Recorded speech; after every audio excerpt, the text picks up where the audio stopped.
Friends, இங்கே பாருங்கள். இன்றைக்கி நம்ம அம்மா வீட்டில் வீடு பால் காய்ச்சிற ஃபங்க்ஷனு. அதுக்கு நம்ம ஜன்னல்களுக்கு போடுறதுக்கு கதம்பம் கட்டுறோம். அதுக்கு என்ன வாங்கியிருக்கேன்னு பாருங்கள். மறிக்கொழுந்து. இதெல்லாம் அவ்வளோவா ரொம்ப யாரும் கட்டுறதில்ல. பூரா அந்த பச்சளை, துளசி அதெல்லாம் வச்சு கட்டுவாங்க. ஆனால் மறிக்கொழுந்து அவ்வளோ வாசமாக இருக்கும். சின்ன பிள்ளையெல்லாம் மறிக்கொழுந்து தான் வச்சு கட்டுவாங்க. அவ்வளோ சூப்பராக இருக்கும். பாருங்கள், குட்டி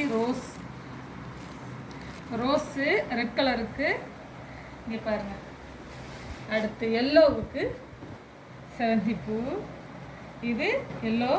இங்கே பாருங்கள், ஒயிட்டுக்கு பாருங்கள், ஒயிட் செவந்திப்பூ. இங்கே பாருங்கள். அவ்வளோ இது எல்லாத்தையும் வச்சு நம்ம இங்கே பாருங்கள் கதம்பம் கட்டியிருக்கோம்.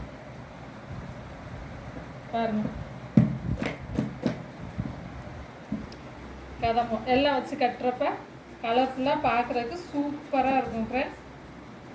இதுதான் இன்னைக்கு நாம் பார்த்துக்கிட்டு இருக்க வேலை.